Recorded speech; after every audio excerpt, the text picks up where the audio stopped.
कहानी जंगल में होली की तैयारियां। बसंत के आते ही जंगल में होली की धूम मच गई थी।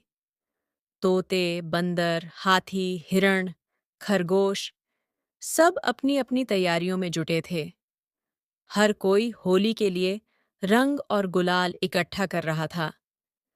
बंदर मस्तू और उसकी टोली जामुन और पलाश के फूलों से रंग बना रही थी, तो मोरनी चमकी अपने पंखों से गुलाल उड़ाने की तैयारी कर रही थी। अरे भाई, इस बार की होली सबसे मजेदार होगी, मस्तू ने उछलते हुए कहा। हाँ, लेकिन हमें रंगों की जरूरत होगी।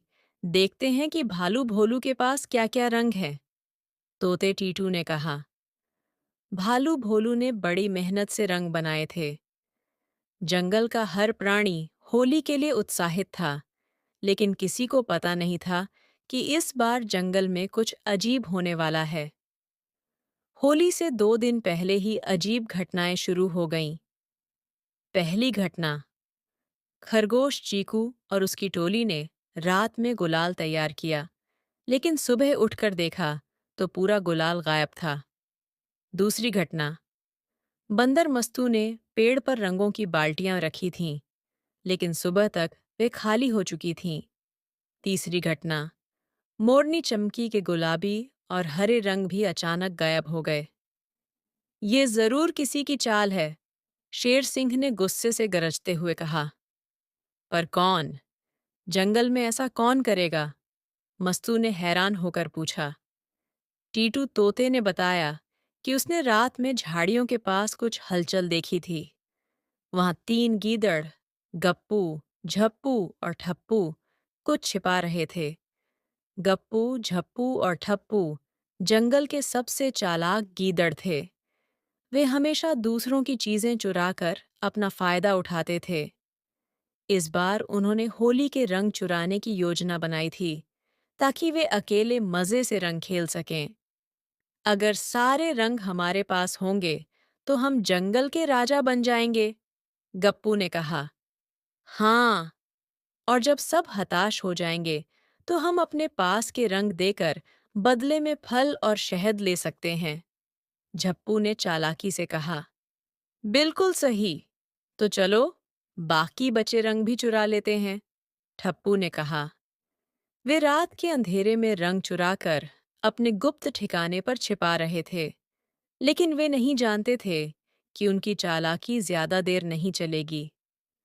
शेर सिंह ने जंगल के सभी जानवरों को बुलाया और कहा, हमें मिलकर इस रहस्य का पता लगाना होगा। जो भी रंग चुराने वाले को पकड़ेगा, उसे इनाम मिलेगा। बंदर मस्तू, तोता टीटू और भालू भोलू ने मिलकर योजना बनाई।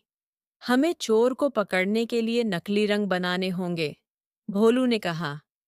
और फिर देखते हैं कि कौन इन्हें चुराने आता है, टीटू ने कहा।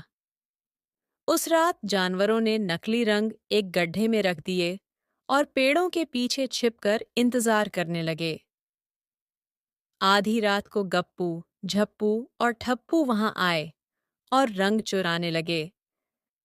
जैसे ही उन्होंने बाल्टियां उठाईं, जंगल के जानवरों ने उन्हें चारों ओर से घेर लिया। अरे बच्चों, गप्पू चिल्लाया, लेकिन देर हो चुकी थी। शेर सिंह ने दहाड़ते हुए कहा, अब बोलो, हमारे रंग क्यों चुराए?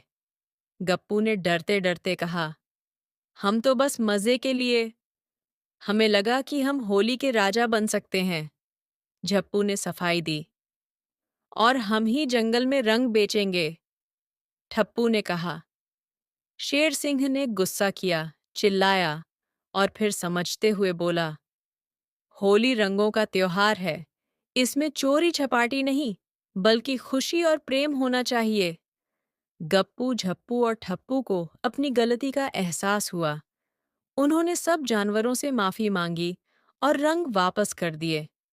अगले दिन जंगल में धूमधाम से होली मनाई गई। बंदर मस्तू ने गुलाल उड़ाया।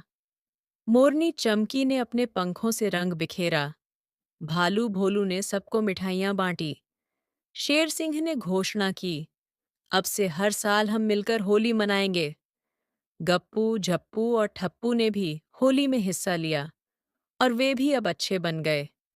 सीख। इस तरह होली हमें सिखाती है किस तरह बुराई पर अच्छाई की जीत होती है। हमें अच्छाई और सच्चाई के साथ चलना चाहिए। कहानी पसंद आए तो लाइक कीजिए। इसी तरह की कहानी सुनने के लिए हमारे चैनल को सब्सक्राइब कीजिए। Thank you for watching.